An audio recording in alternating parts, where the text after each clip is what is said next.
There's a paradox at the heart of human psychology that most people spend their entire lives running from. We believe that enlightenment comes from the light, that personal growth means cultivating our best qualities while eliminating our worst. We're told to think positive, to let go of negativity, to raise our vibration. The entire self-help industry is built on the premise that transformation means transcending our darkness, rising above it, leaving it behind. But what if everything we've been taught about transformation is backwards? What if the very darkness we're trying to escape contains the most valuable treasure we could ever find? What if the path to becoming whole doesn't lead away from our shadow but directly through it? Carl Jung discovered something that the alchemists knew centuries ago, that the path to psychological gold doesn't begin in the light, but in the darkest, most rejected corners of the psyche. The shadow, that repository of everything we've denied about ourselves, isn't just a psychological dumping ground. It's not a trash bin where we throw our worst qualities and hope they'll decompose. It's a mine filled with precious metals waiting to be extracted. It's a treasury we've forgotten we own. Tonight, we're descending into that mine. We're going to explore how Jung's concept of shadow work mirrors the alchemical process of transforming base metals into gold, and why the very traits you've spent your life suppressing might contain the key to your greatest potential. This isn't about positive thinking or self-improvement. This is about psychological alchemy, the dangerous, necessary work of reclaiming the parts of yourself you buried alive. We're going to go deep. We're going to explore the mechanism of shadow formation, the stages of alchemical transformation, the ways your shadow sabotages your relationships, and the precise techniques for extracting gold from darkness. We're going to look at why crisis is often the catalyst for transformation, how collective shadow shapes human history, and why the goal of this work isn't perfection, but wholeness. This is not comfortable material. Shadow work never is. But if you're here, if you're watching this, you already know something's missing. You already sense that there's more to you than the persona you present to the world. You've already glimpsed the treasure in the darkness, even if you don't yet know how to claim it. So let's begin the descent. To understand why the shadow contains gold, we first need to understand what the shadow actually is. And to understand that, we need to go back to Jung himself, to the moment when he made one of the most important discoveries in the history of psychology. Jung didn't invent the concept of the shadow out of thin air. He discovered it through years of clinical observation, working with patients who were haunted by impulses they couldn't understand, plagued by compulsions they couldn't control, sabotaged by parts of themselves they refused to acknowledge. But the real breakthrough came through his own personal descent into what he called his confrontation with the unconscious.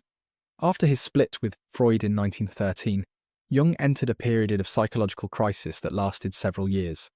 He experienced visions, heard voices, felt himself fragmenting. He was, by conventional standards, having a breakdown. But Jung did something remarkable.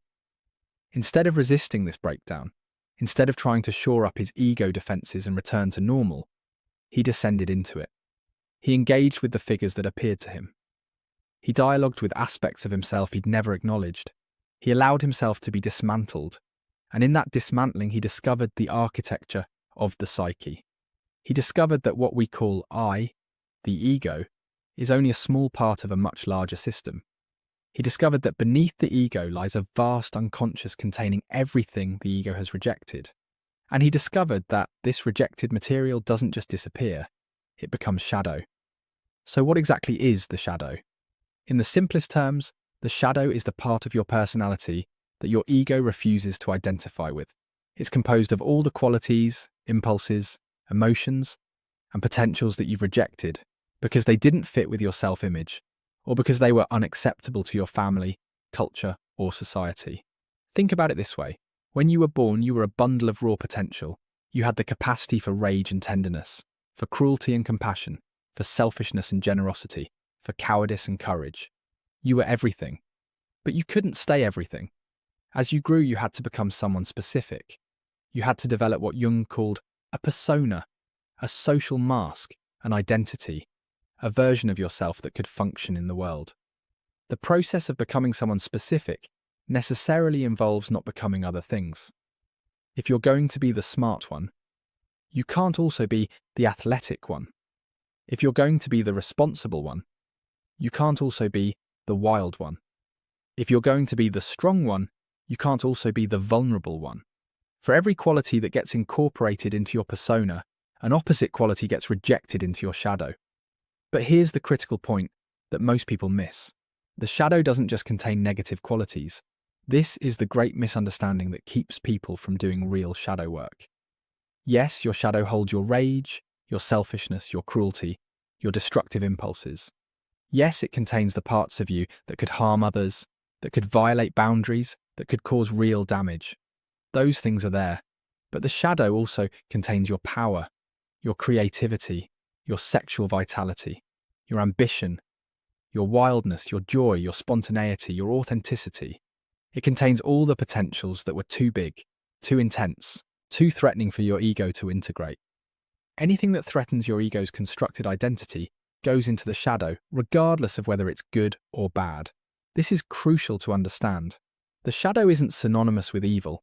It's synonymous with the unknown, with the unacknowledged, with everything your ego has decided, I am not that. And that's a much bigger category than just your negative qualities. Jung observed that we don't experience our shadow directly. We can't, because by definition the shadow is unconscious.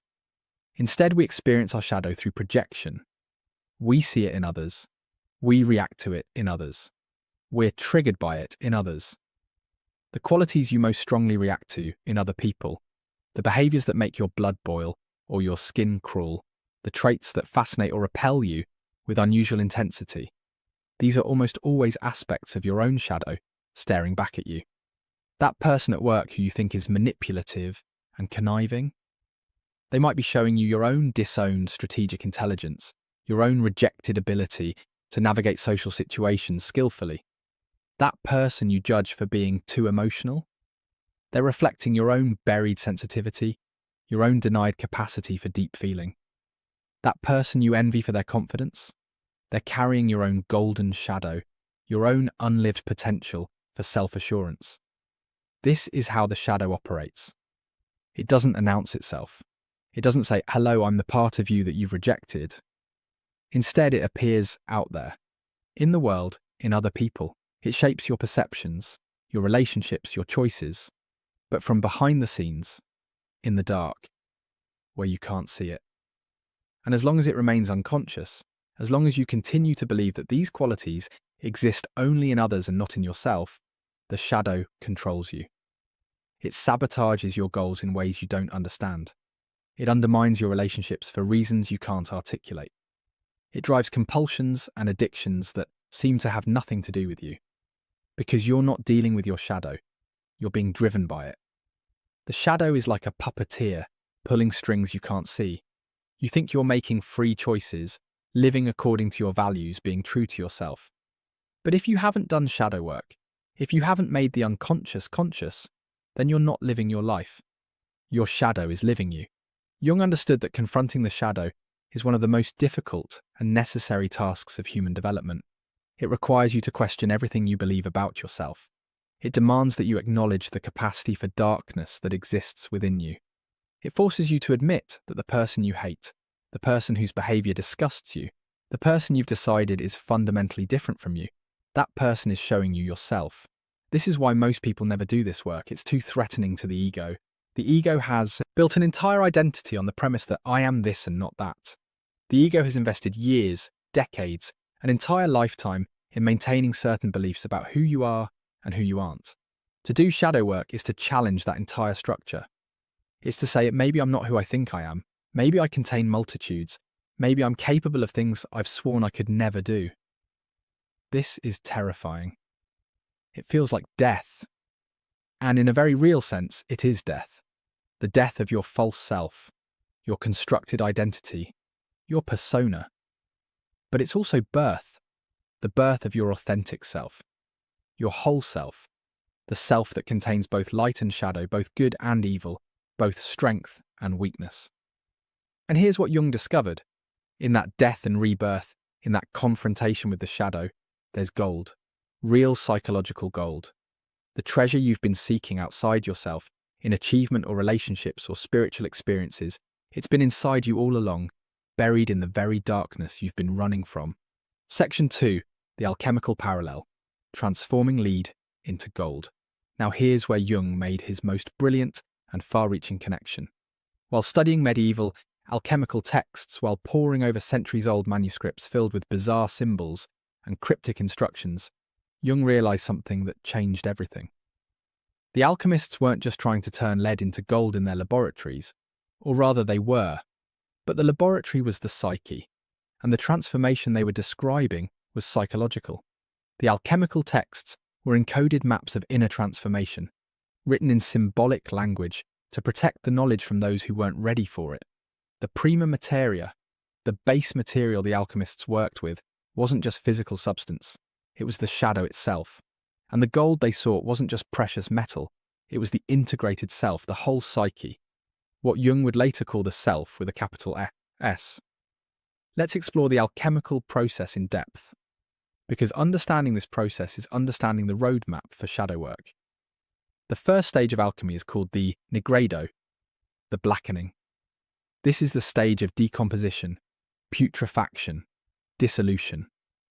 The alchemists would take their prima materia and subject it to intense heat. They would watch as it broke down, turned black, seemed to die. Everything solid became liquid. Everything ordered became chaotic. The substance had to be completely broken down before any transformation could occur. This wasn't failure. This wasn't a mistake. This was the necessary beginning. As the alchemists repeated over and over in their texts, nothing can be transformed until it is first dissolved. You can't remake what hasn't first been unmade. You can't rebuild what hasn't first been broken down. Psychologically, the nigredo is the dark night of the soul. It's the depression that won't lift. It's the crisis that shatters your worldview. It's the moment when everything you believed about yourself and your life falls apart. It's when your carefully constructed persona crumbles, when your defenses fail, when the darkness you've been running from finally catches up with you. The nigredo is when you lose your job, your relationship, your health, your faith, and with it you lose your identity. Because your identity was built on these things, your sense of self was constructed around these external structures, and now they're gone. And you don't know who you are anymore. You're in the darkness, you're in the void, you're in the nigredo, and this is exactly where you need to be, because psychologically the prima materia is the shadow itself. It's all the raw, unprocessed, rejected material of your psyche. It's everything you've pushed down, locked away, refused to acknowledge. And the nigredo is when that material comes flooding back up, when you can no longer keep it buried, when the pressure becomes too great and the container of your ego cracks open. In the nigredo, you're confronted with parts of yourself you've spent your whole life avoiding. You see your own selfishness, your own cruelty, your own weakness. You see how you've hurt people. You see how you've lied to yourself. You see the gap between who you pretend to be and who you actually are. And it's excruciating. But here's what the alchemists understood that modern culture has forgotten. This dissolution is not the enemy. This darkness is not the problem. This is the work. This is the process. You can't skip the nigredo. You can't avoid it by thinking positive thoughts, or practicing gratitude, or repeating affirmations. You have to go through it. This is why spiritual bypassing, trying to jump straight to enlightenment without doing shadow work, always fails. You can meditate for 20 years. You can attend every workshop. You can read every spiritual text. But if you haven't descended into your nigredo, if you haven't confronted your shadow, if you haven't broken down the false structure of your persona, then you're just building a spiritual persona on top of your regular persona. You're just creating another mask. This one, labelled enlightened.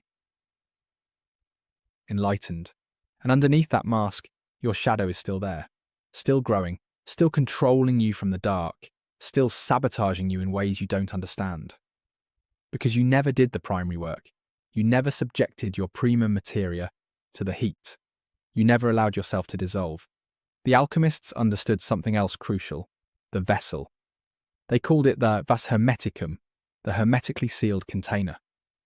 This wasn't just any container. It had to be completely sealed, able to withstand intense heat and pressure without cracking. Because the transformation process generates enormous pressure. If the vessel isn't strong enough, it shatters. The contents escape. The work is lost. Psychologically, but they're not out of character, they're in character, shadow character. They're revealing the parts of you that exist but that you refuse to acknowledge. Now let's talk about projection in more depth, because projection is how you encounter your shadow before you know it's your shadow. Projection is the mechanism by which unconscious material becomes visible in the external world. Here's how it works. You can't directly perceive your shadow because, by definition, shadow material is unconscious. You don't have conscious access to it, but you can perceive it in others. In fact, you can't help but perceive it in others. Your psyche, in its drive toward wholeness, is constantly showing you your own disowned material through other people. The qualities you notice with unusual intensity in others, whether you're attracted to them, repulsed by them, fascinated by them, or triggered by them, these are almost always shadow projections. You're seeing in them what you can't see in yourself. This is why projection is so insidious. It feels completely real. That person really does seem manipulative, weak, arrogant, needy. You're not making it up, you're genuinely perceiving something. But what you're perceiving is as much about you as it is about them. You're seeing their behavior through the lens of your shadow. You're recognizing in them qualities that you possess but refuse to acknowledge. Here's the key principle. You can only recognize in others what exists in yourself, at least in potential. If you had no capacity for manipulation, you couldn't recognize manipulation. If you had no weakness, you couldn't perceive weakness. If you had no arrogance, you wouldn't be triggered by arrogance. The very fact that you can perceive a quality means that quality exists somewhere in your psyche. Now, this doesn't mean that other people don't actually have the qualities you perceive in them. Projection isn't hallucination. It's not purely subjective. When you project, you're usually seeing something that's actually there. The person you judge as arrogant probably does display some arrogance. But the intensity of your reaction, the charge you feel, the way this behavior gets under your skin, that's coming from your shadow. The research on psychological projection supports this. Studies show that people tend to attribute their own undesirable traits to others more than desirable traits. They project their shadow more than their light. And they do it unconsciously, without awareness that this is happening. People genuinely believe that the qualities they're perceiving exist only in others and not in themselves. This creates a kind of hall of mirrors effect. You're surrounded by people who seem to be carrying all these problematic qualities. Aggressive people, weak people, selfish people, chaotic people. And you're spending all your energy managing these external problems, these difficult people, these challenging situations. But you're not seeing that these external problems are reflecting internal conflicts. You're not seeing that the war you're fighting out there is really a war you're fighting within yourself. Jung said, "Everything that irritates us about others can lead us to an understanding of ourselves." This is the gift hidden in projection. Every time you have a strong reaction to someone else's behavior, you have an opportunity. You can continue to believe that the problem is only external, only about them.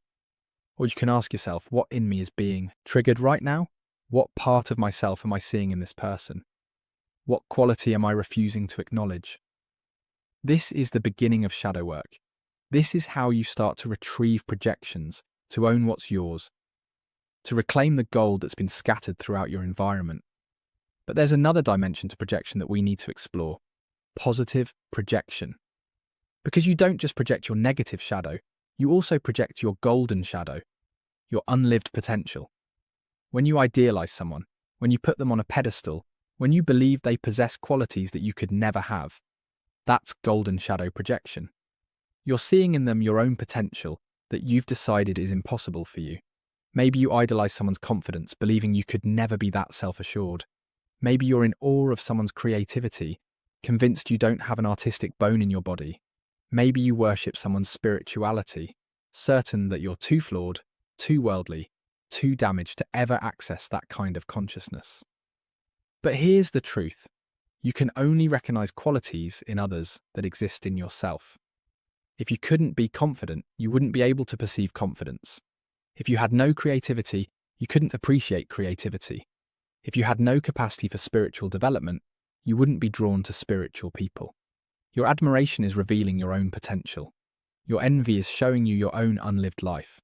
The qualities you see in people you admire, those qualities are yours. They're in exile, projected outward, but they're yours. This is both the tragedy and the opportunity of golden shadow projection. The tragedy is that you're giving away your power, your potential, your gold. You're acting as if these qualities belong only to others, as if you're forever excluded from possessing them. You're living as a beggar when you're actually royalty. But the opportunity is that your projections are a map. They're showing you exactly what you need to reclaim. Every person you envy is showing you a piece of your golden shadow. Every quality you admire is pointing you toward your own development. Your projections are invitations to wholeness. So shadow formation isn't just about losing your negative qualities. It's about losing everything that didn't fit the narrow template of who you decided, or who your family, culture, and society decided you should be. And the narrower that template, the more gold ends up in the shadow. Section 4. The Golden Shadow, your buried treasure. Now we come to one of the most important and least understood aspects of shadow work, the golden shadow. This is the concept that changes everything, that transforms shadow work from an exercise in acknowledging your flaws into a genuine treasure hunt. The golden shadow is composed of all the positive qualities, potentials, and capacities that ended up in your shadow. These are parts of yourself that aren't bad or evil or destructive. They're powerful, creative, vital, alive, but they threatened your ego structure. Or they weren't acceptable in your family or culture, so they had to be suppressed. And like everything else that gets suppressed, they didn't disappear. They became shadow. Jung noted that the shadow can be up to 90% gold. Let that sink in. According to some estimates from Jungian analysts, the vast majority of what you've repressed isn't toxic waste. It's treasure. It's power, potential, and vitality that had to be sacrificed for the sake of adaptation. Let's explore how this happens. Imagine you grew up in a family where standing out was dangerous. Maybe your parents were threatened by success. Maybe they had their own dreams that failed, and seeing you succeed would remind them of their failures. Maybe they were invested in you staying small, staying dependent, staying in need of them. So you learnt to play small, not consciously, not as a deliberate strategy, but as an automatic adaptation to your environment. You learnt to hide your light. You learnt to sabotage yourself just before you succeeded. You learned to act less intelligent than you were, less capable than you were, less powerful than you were. And your ambition, your drive, your hunger for achievement, all of that became shadow. You developed a conscious identity as someone who's not really ambitious, who doesn't care about success, who's just happy to be ordinary. But underneath that identity, in your shadow, is a powerful drive for excellence. There's a part of you that wants to dominate, to achieve, to be recognized as exceptional. But you can't access it directly because it's shadow. Instead, you project it. You envy people who are successful. You judge them as too ambitious, sellouts, workaholics.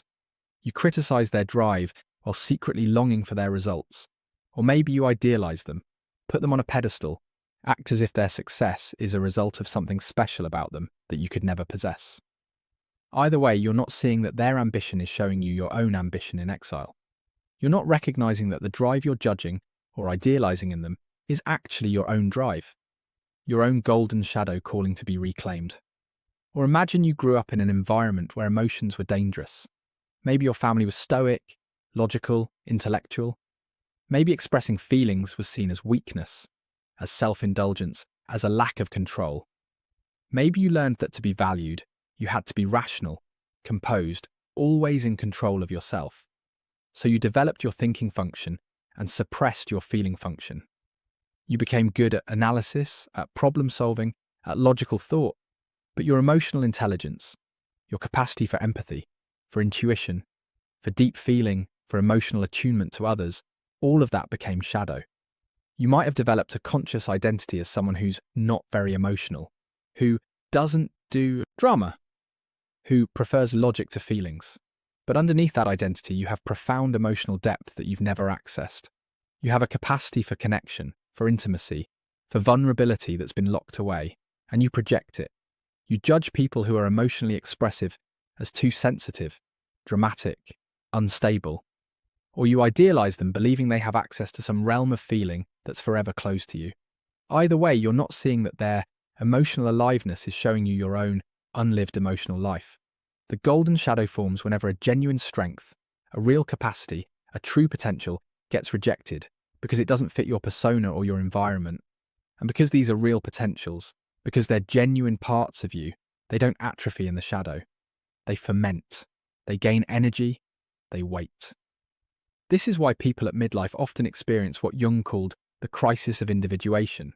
They've spent the first half of life building a persona, achieving goals, meeting external expectations. They've been successful by conventional standards, but they feel empty. They feel like something's missing. They sense that they're living someone else's life. What's missing is their golden shadow. All the potentials they sacrifice for success, all the qualities they suppress to fit in, all the dreams they abandon to meet others' expectations. These are calling from the shadow.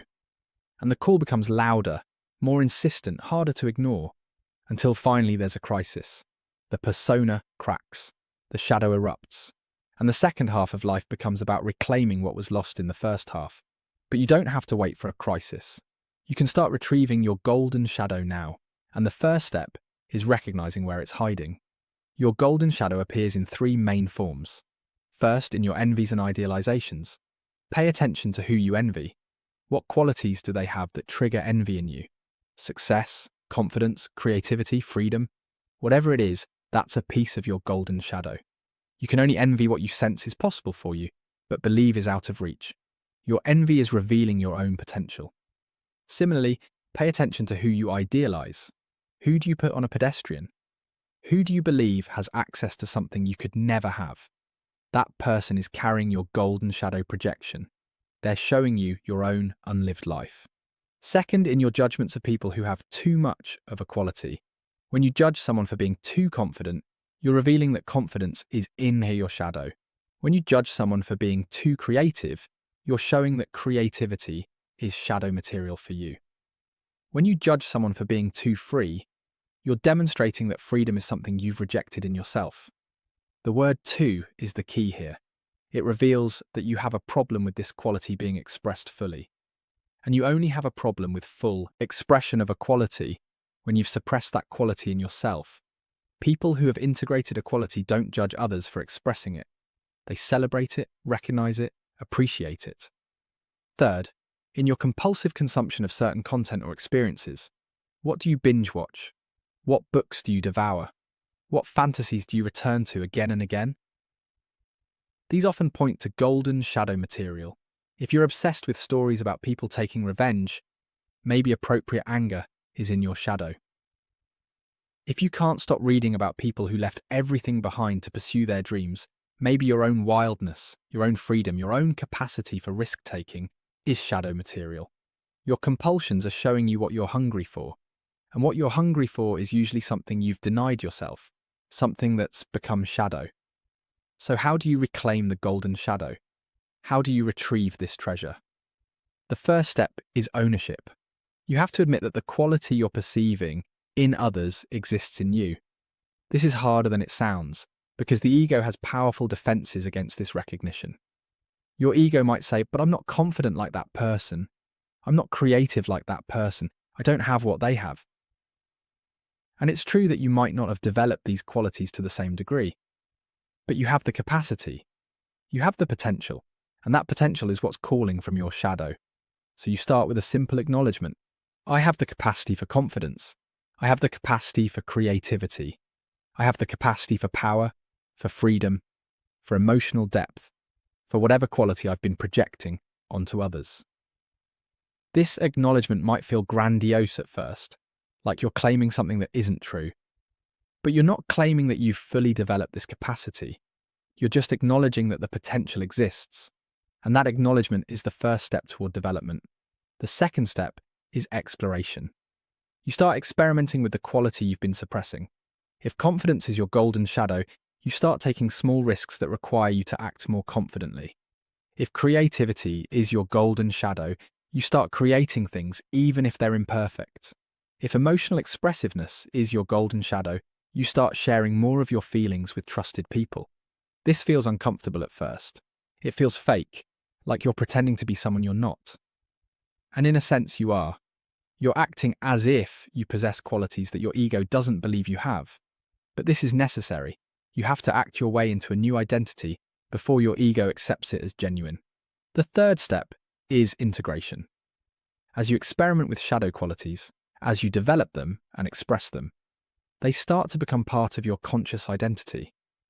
You start to think of yourself as someone who can be confident, who can be creative, who can be emotionally expressive. The quality that was shadow becomes integrated into your persona, or better yet, into your authentic self, beyond persona. But here's something crucial. Integrating golden shadow material doesn't just add new qualities to your personality, it transforms your entire personality. Because when you reclaim power you've been suppressing, when you retrieve potential you've been denying, you become more of who you actually are. You become more whole. You access energy, vitality, and aliveness that's been locked away. People who've successfully retrieved significant golden shadow material often describe it as coming home to themselves. They finally feel like they're living their own life instead of the life they thought they should live. They access a sense of purpose, direction, and meaning that was missing before. This is the treasure the alchemists were seeking. Not some abstract spiritual gold, but the gold of your own being, fully expressed. Your true potential, realized. Your authentic self, embodied. This is what's waiting in your shadow. Section 5. The shadow in relationships. Your most reliable mirror. If you want to see your shadow clearly, look at your relationships. Every intimate relationship is a hall of mirrors, reflecting back aspects of yourself you've refused to see. This is why relationships are simultaneously the greatest challenge and the greatest opportunity for psychological growth. They force you to confront your shadow whether you want to or not. Jung made a profound observation about relationship dynamics. We tend to choose partners who carry our shadow material. This isn't conscious. You don't deliberately seek out someone who embodies your disowned qualities. But the unconscious has an agenda, and that agenda is always wholeness. So you're drawn to people who carry what you've lost, who express what you've suppressed, who embody the potential you've denied. Let's explore how this works in depth, because understanding this dynamic can transform how you approach relationships. Imagine someone who's disowned their power. Maybe they grew up in an environment where being powerful was dangerous, where asserting themselves brought punishment or rejection.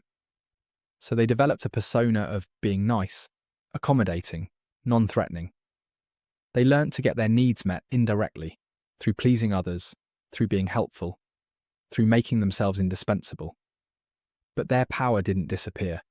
It became shadow. And that shadow power is hungry. It wants expression. It wants to be lived. So what happens?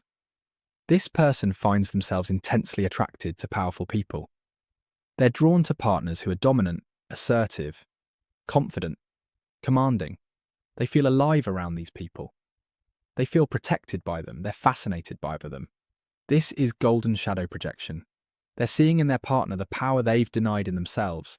They're experiencing through their partner the strength they believe they don't possess. The partner is carrying their shadow power for them. And for a while this works. In the early stages of the relationship, this complementary dynamic feels perfect.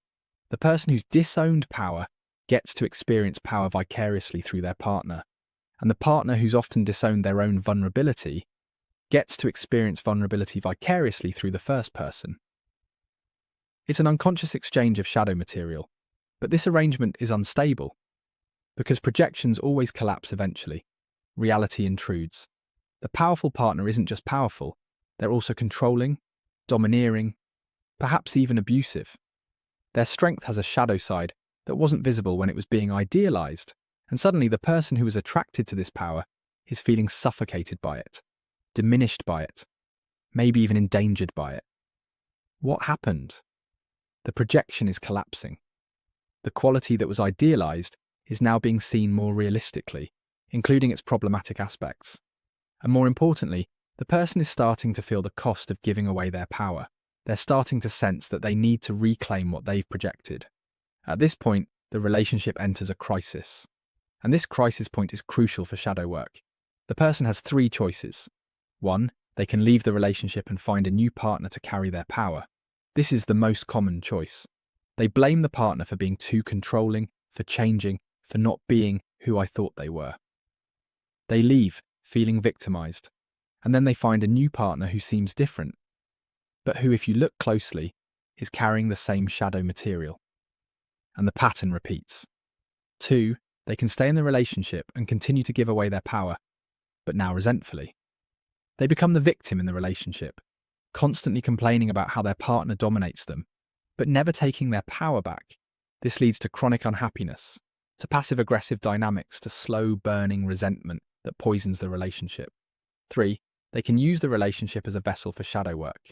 They can recognize that their partner isn't the problem. The problem is that they've given away their power, so they start reclaiming it. They start setting boundaries. They start saying no. They start asserting their own needs and preferences.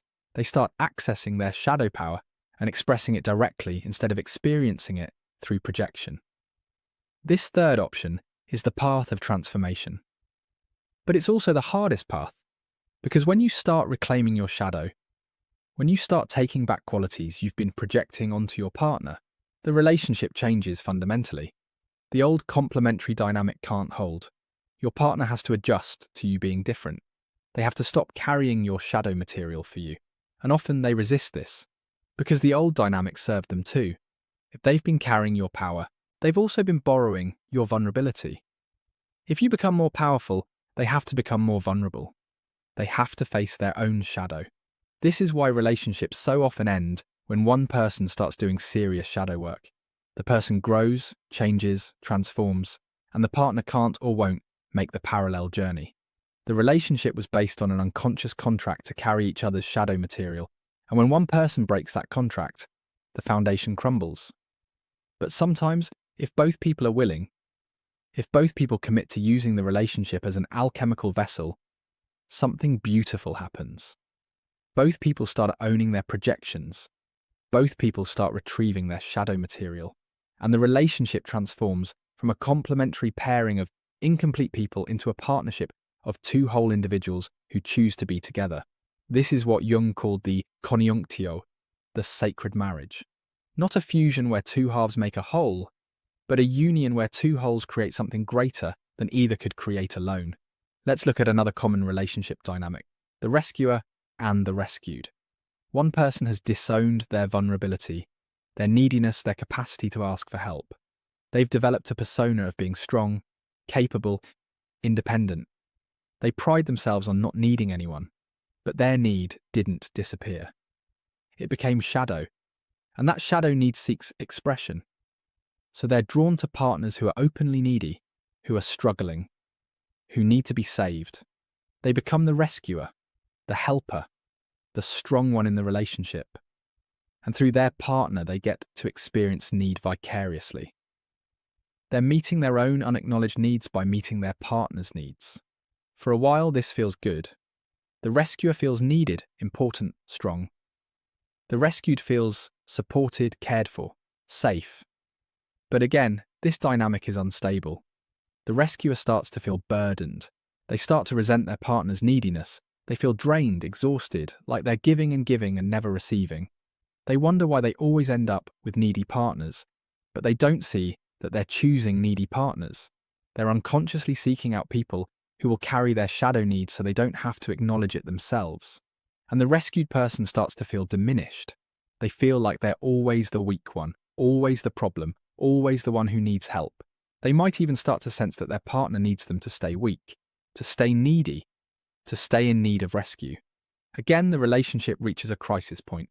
And again, there are three options: leave and repeat the pattern, stay and become resentful, or use the crisis as an invitation to shadow work. If the rescuer can acknowledge their own needs, if they can admit that they're not the invulnerable fortress they pretend to be, if they can access their shadow vulnerability, then the dynamic shifts. They become more balanced. They can ask for help. They can admit when they're struggling. They become more human, less defended, more real. And if the rescued person can access their shadow strength, if they can reclaim their power and agency, if they can stand on their own 2 feet, then they become more balanced too. The relationship is no longer based on one person being strong and the other being weak. Both people have access to both strength and vulnerability. This is the potential that relationships offer. Every trigger, every conflict, every moment when you're intensely reactive to your partner's behaviour. These are invitations to see your shadow. They're opportunities to ask, what in me is being triggered right now? What part of myself am I seeing in my partner? What quality am I refusing to acknowledge? The way through relationship crisis isn't to fix your partner, it's to own your projections. When you find yourself enraged by your partner's selfishness, ask where you've banished your own healthy self-interest. When you're terrified by your partner's anger, ask where you've buried your own rage. When you're disgusted by your partner's neediness, ask where you've rejected your own needs. Your partner isn't your therapist. They're not responsible for your shadow work. But they are your most reliable mirror. The qualities you see in them at your best moments, the qualities you love, admire, appreciate, those are often showing you your golden shadow, your own potential that you're recognizing in them.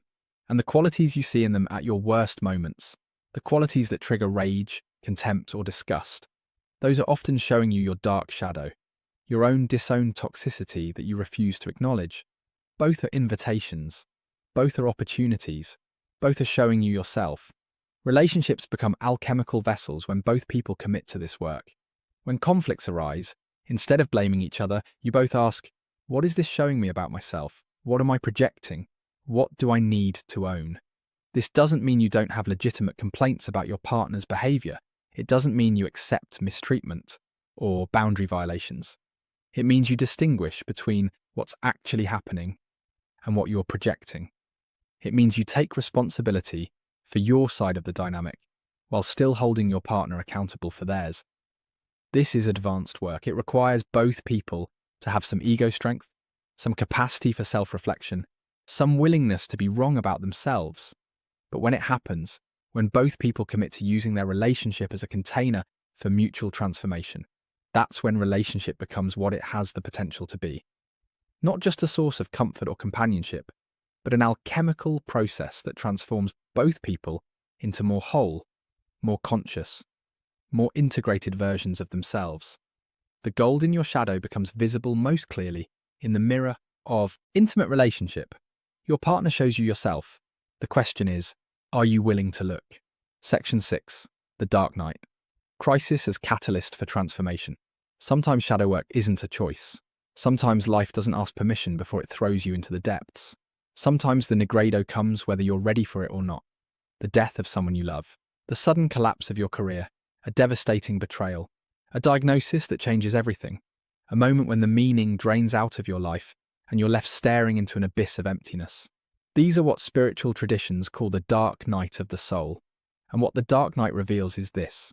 All the defenses you've constructed to keep your shadow at bay, all the structures you've built to maintain your persona, all the strategies you've used to avoid confronting your darkness, none of them can withstand a true crisis.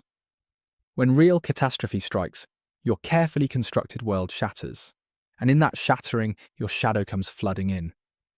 The alchemists understood this. They knew that the prima materia, the base material, had to be completely broken down before transformation could occur.